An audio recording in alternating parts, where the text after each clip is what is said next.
As IFA 2014 winds down, I visit Sony one more time to take a look at the Sony Xperia Z3 Compact versus the Z1 Compact.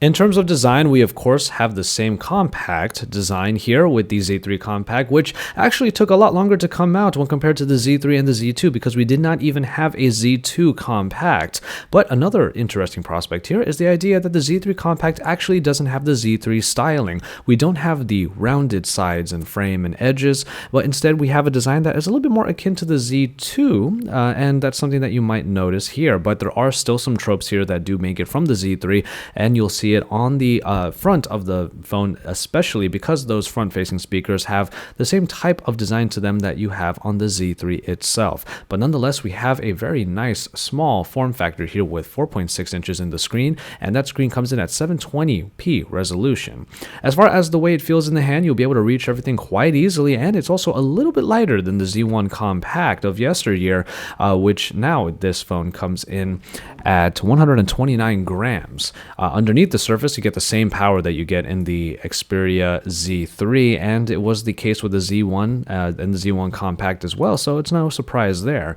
Now, while we had the Snapdragon 800 in the Sony Xperia Z1 Compact, we now have the 801, and the 801 here is the 2.5 gigahertz version that brings a lot of power on top of all of the enhancements inside of the software, which still retains that simplistic but very minimalistic and very fast outlook with a kind of stock Android-like feel with the app drawer, the home screens, the notification drop-down with the quick settings, and of course the small apps and all of the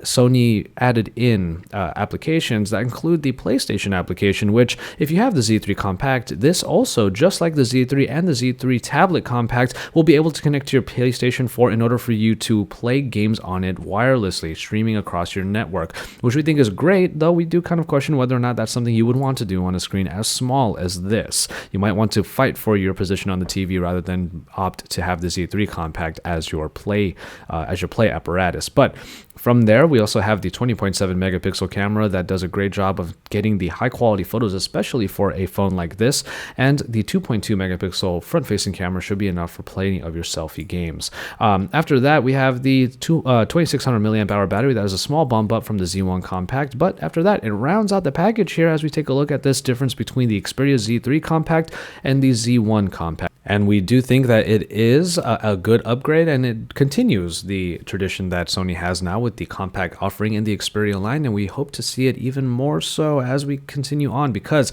as far as the mini, or the compact in this case, offerings go, this is probably the one that has the least compromises. So keep it tuned to Android Authority for all of the best coverage, including our future review of the Sony Xperia Z3 line, including this, the compact, because we are your source for all things Android.